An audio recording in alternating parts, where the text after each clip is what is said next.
Welcome, Hitomi. It's so great to see you today. Thank you. It's great to see you too. So we're so excited to interview Hitomi today. She is one of our advisors for Bloom, and I'm going to share her formal bio before we get into really teasing out some details with her.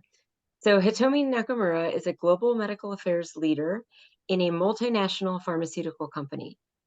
She is a pharmacist by training and worked in her home country of Japan for 10 years in various roles of increasing responsibility. Then in 2019, she took on a global role and moved to the UK. In her current role, she works with many different markets such as the US, Japan, China, and European and international regions, which gives her the opportunity to learn multiple cultural differences and expand her personal views. So again, welcome. Um, Please share a little bit more detail about your journey in your own words, and especially interested to hear about those 10 years in Japan where you were taking on increasing responsibility. Yeah, thank you, Dawn.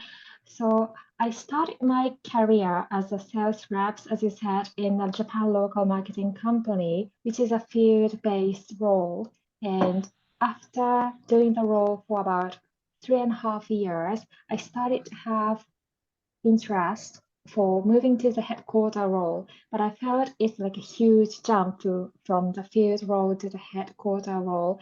But I got an opportunity to speak with someone who is already in the team, and she gave me a very good advice, like it's how the role it looks like and what kind of knowledge and skill set I might be required. And she gave me very good advice for how to go through interviews. So I started to have more confidence to apply for the role and got opportunity to move to the role. So that was my very first step to make the transition in a career.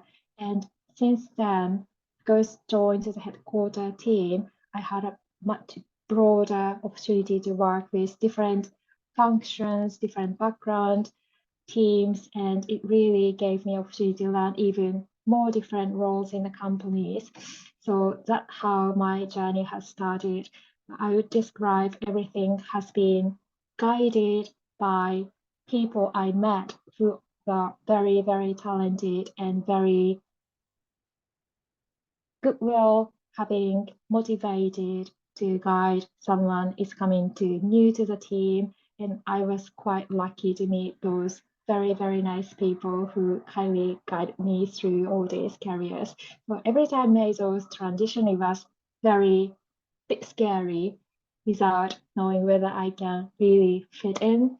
But every time I got that opportunity, I trusted their judgment rather than my fearness or scary or bit hesitation. I just decided to go for it and just try very best of myself. And after several transitions, you start to learn the cycle of how it looks like for applying for the new role. You start to learn and start navigate yourself and find a way you can perform better in that role. So that has been my career path. And overall, I would describe I was really lucky to meet those people who really kindly helped me to guide me through for that 10 years journey. Wow, Hitomi, you've had a lot of great experiences, and it sounds like great mentors who have helped you along the way. So, in your career, with everything you have done so far, what have been some significant milestones or challenges? I'd say it's the most difficult one was the fast transition for like fast step to start my career path. I have experienced about 4 roles in 10 years in Japan, but I would describe the first step was far more difficult compared to other 3 steps. Although it was the very first step, so it's not taking very senior role, but that first step was the difficult one, only because I didn't know what should I be prepared for, and I really had a feeling I'm not a right fit for quite some times, no matter how I tried, because I really didn't have strong confidence in myself. But during the time, the people who I really respect, their feedback really gave me some confidence little by little, and that really helped me a lot. So, and again, once you do that first step, you really learn how that cycle work out. So the next second one, third one slightly gets easier. Of course, there are lots to learn. So you always have to try your best, but you have some kind of ideas what you expect for that learning curve, and you somehow may be able to manage it. So that has been a challenge for several times, but I would describe the hardest one was the first step. And maybe because I was younger, I had less experience, everything was new, so it made me feel it's even harder. So it sounds like that challenge was more internal than external.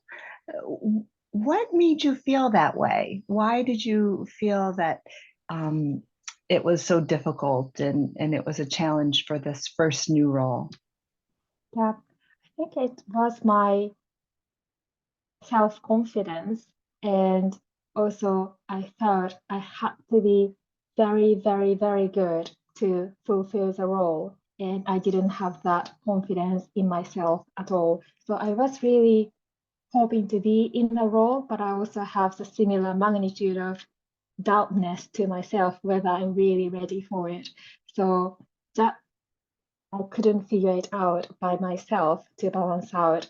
That was I was helped a lot by someone who really gave me a good advice, encouraged me to just go for it, and guide me through to how to navigate the work-wise, but also, as you said, my self-confidence, my internal self-belief, motivating myself as well. Let me ask you one more question. So, when you have these mentors or individuals that helped you, did you reach out to them and share that you have some confidence problems, or did they see and give you advice? I think it was both. Like from my very early career, I didn't know that I like even the word of mentor.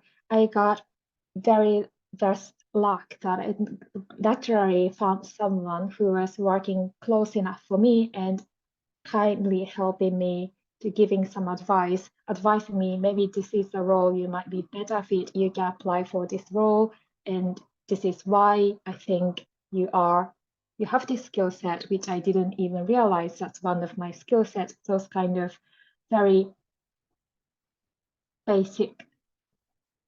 I don't say it's basic, but it's something I didn't even realize that was guided by naturally. So that was definitely a mentor for me, but I didn't ask her to be my mentor. She was just kind being there and help me to guide it through.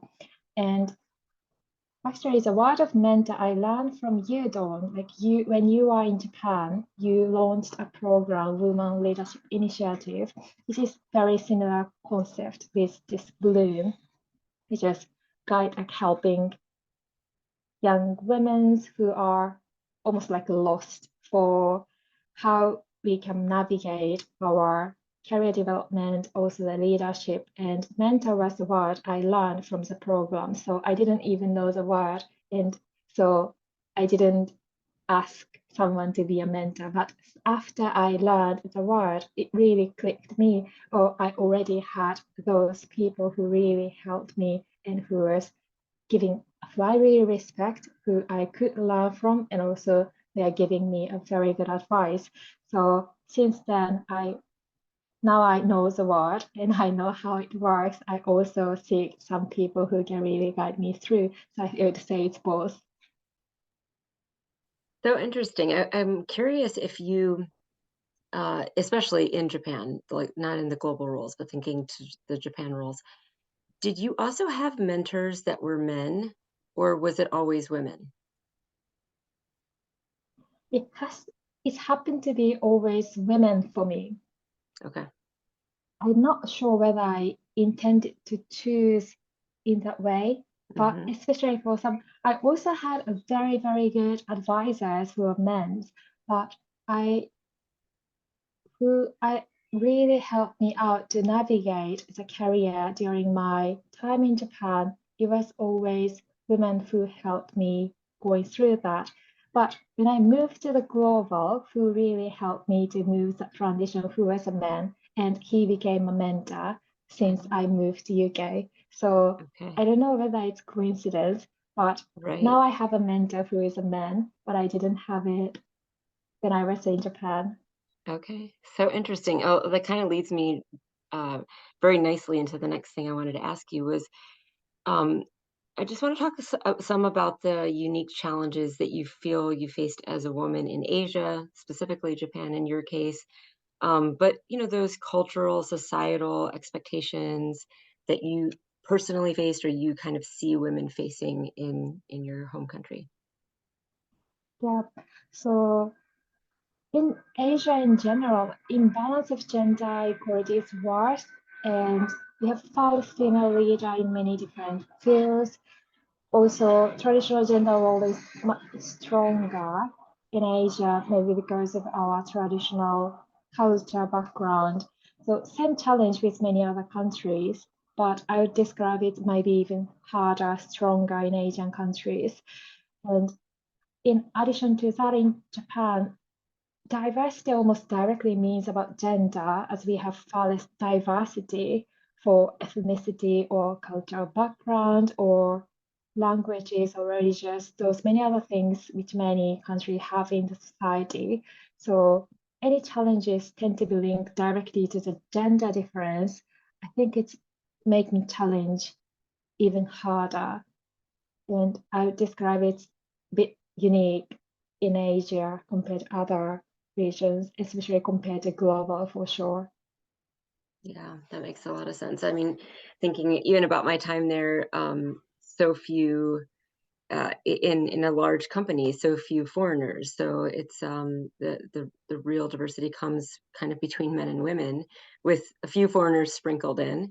And just thinking about that, though, when you think about the gender diversity and the challenges, can you think of a good example of something that maybe you would see, like you would face, but you would think, oh, if it was a guy in the same situation, there would not be this characterization, Yeah, or maybe, what's more challenging for you?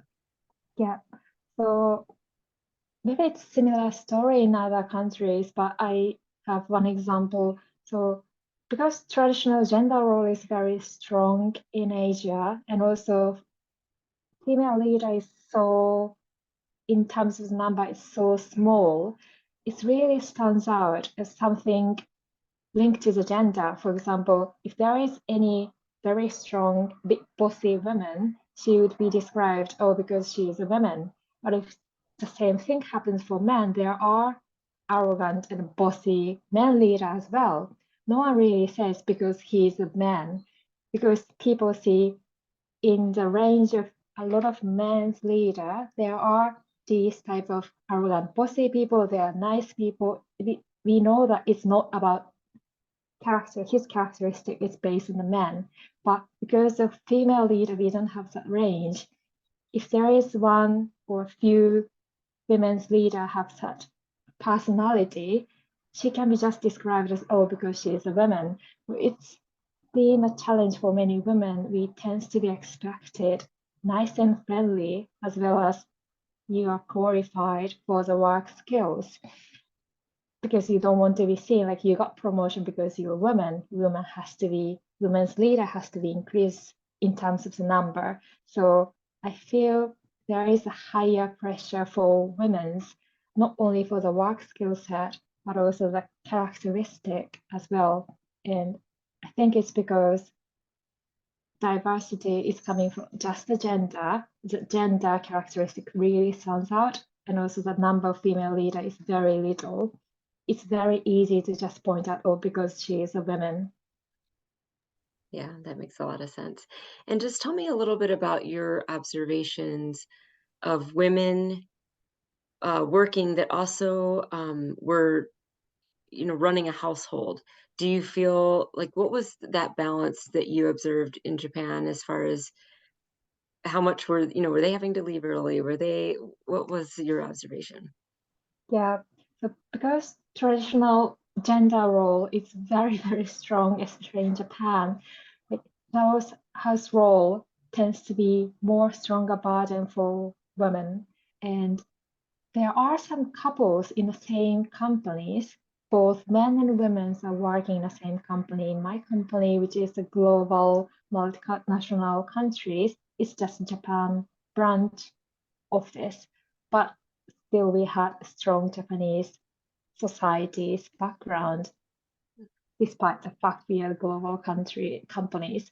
And then we always see that the women tried her best to just leave the office 5 p.m. sharp, and men have luxury to work longer hours if he want to, and it's being considered a very good attitude showing royalty.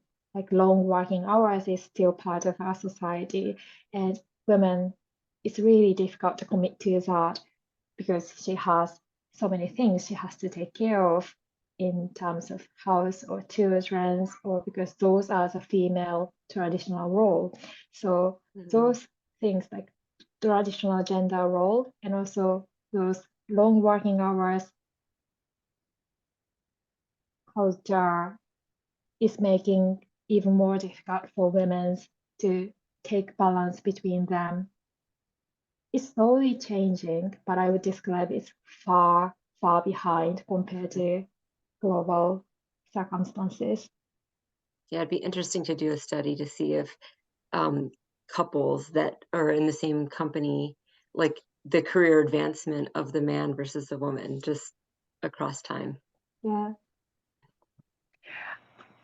I think about that, and I think in the United States, we have this similar situation, but probably maybe more than 10, maybe 20 years ago.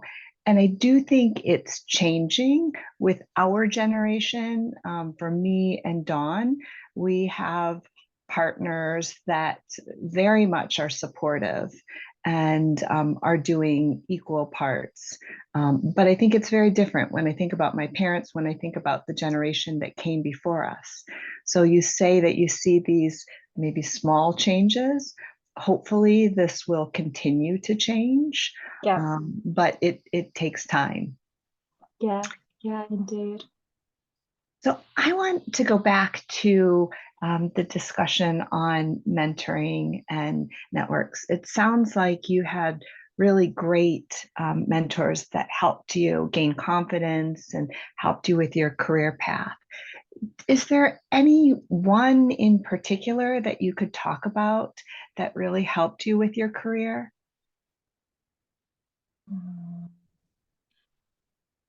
I would describe there are two big transitions in my career. So I have two very good mentors.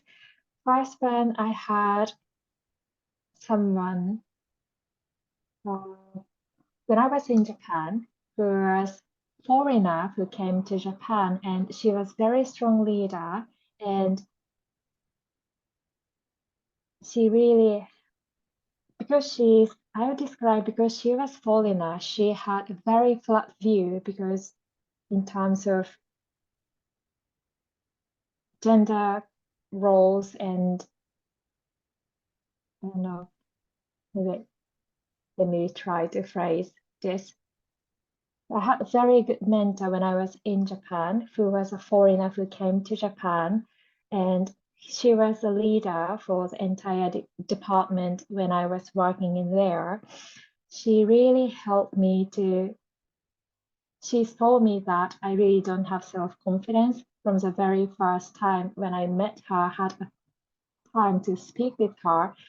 Her initial feedback to me was, you really should have more confidence in yourself. Like she immediately saw that. And since then, she really helped me to go through how should I develop my skill set. She even transferred me to one role or the other because she thought that's my better fit. at the time, I couldn't believe that that was my better fit. I was really terrified to be transferred to that new team because it had more responsible in that same department. So I was really scared to make that move, but she really pushed me and encouraged me, like, you can do this, and really helped me go through, like, develop a new skill set.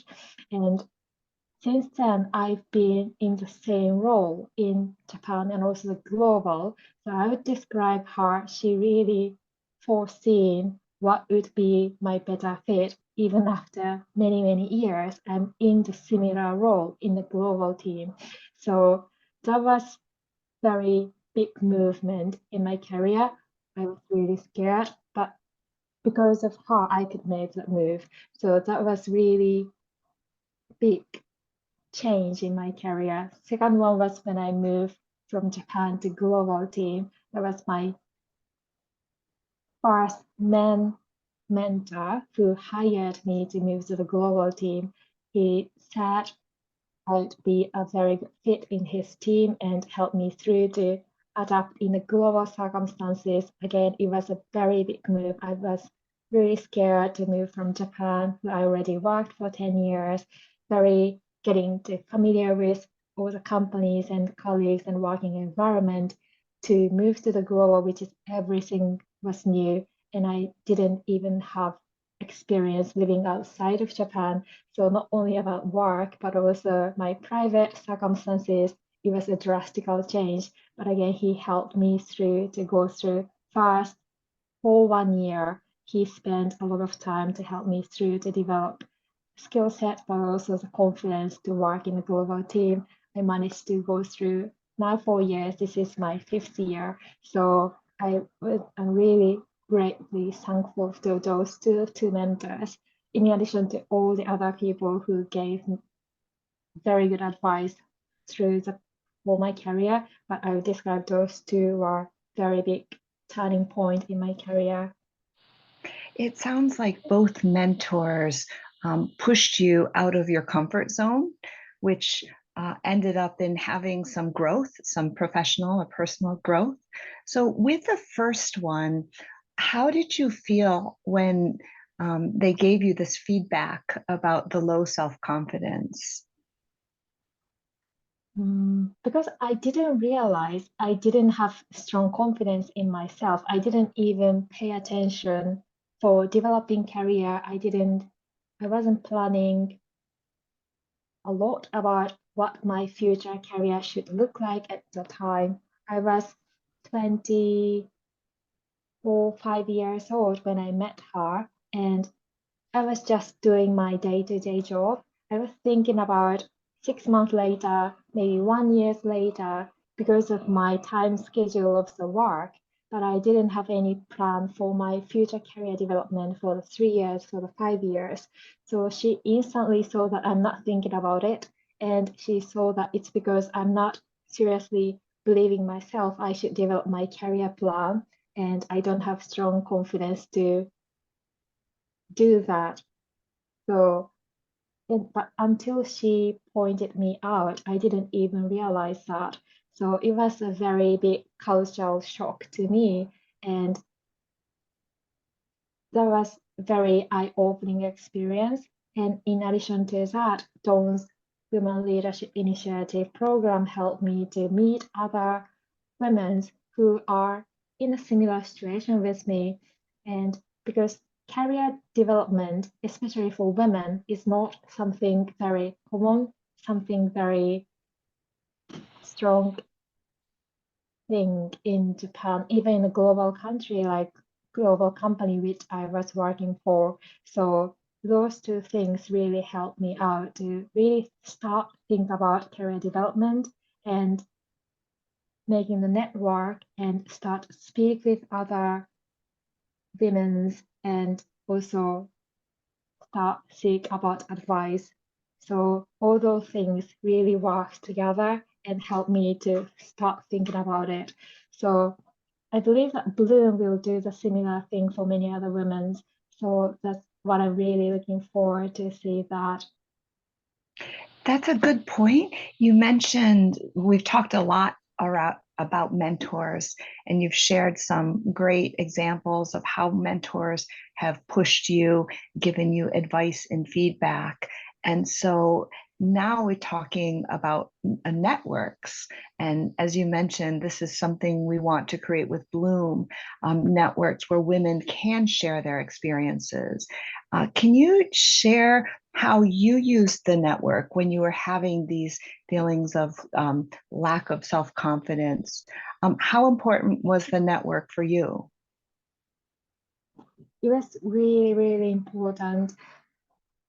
It really helped me to see, like, for example, like very basic skill set, what really is my strength and weakness is really difficult to see by myself. And strength, for sure, it has to be judged by someone else. I can't say, oh, I'm capable of something. And if someone else don't think that, it's not my skill set. So I was really focusing of what I'm capable of and what I'm not capable of, and tend to be focused on what I'm not capable of. And I think that makes me doubt myself even stronger, ignoring what I'm capable now and what I'm better fit for the next ladder of my career. But having people's advice, especially who you really respect and look for the advice, their word is much stronger, and it really helped me to reduce my self insecureness or focusing too much about my weakness, tends to see my skill set, what is my strengths, and start encourage me to start really think about my career development 3 years, 5 years time. Of course, it doesn't work like I plan, but I think it's really important at least have a plan, start think about it, always think about what do I want to be in that short 3 or longer in terms of my career development, and always something new comes up, and if that opportunity, now I'm ready for it. But all these things I've learned from many other women's and also other men's who I really look up for, and all those things is coming from very basic network. So everything I've learned so far is from someone I really look up for, and to meet those people and also be in that close relationship with them is fundamentally very important for my career path, and I'm pretty sure it will be in the future too. Well, it's been amazing for me to watch your career grow over the past 10 years, and just I'm so excited that you've agreed to be an advisor for Bloom, because I think we need more stories like yours where it's um sometimes we see these people that we look at as like, wow, they're a superstar. They went right into some kind of a leadership position from as soon as they got out of school, and you have a hard time like relating to that. But I mean, your story of really being sort of in that entry level role and kind of just thinking like, oh, I'm just doing this job. This is my day to day. Before you had like a kind of a wake up moment of, oh, Yeah, I can build a career. So it's going to be great to have you as part of this community and advising us. Um, as we close out, I just wanted to ask you, if you're our audience is obviously women in Asia. So what piece of advice would you give to women that are in your position 10 years ago, aspiring to be in leadership positions? yeah. So I'd say it's like we talked, like network was so important for me. So to build a network, find someone, it must be very easy for you to find someone you respect and whom you can ask for your advice and learn from. So just start thinking about to build a network with them and try new role whenever an opportunity comes. It might be a bit scary, but you won't regret when you try your best. So, and also following people who you really, really respect, their advice fundamentally is more reliable than your self-doubtness. So I just encourage you to build that strong network and also start believing yourself. And if there is opportunity for the new career, just try and encourage yourself to just jump for it.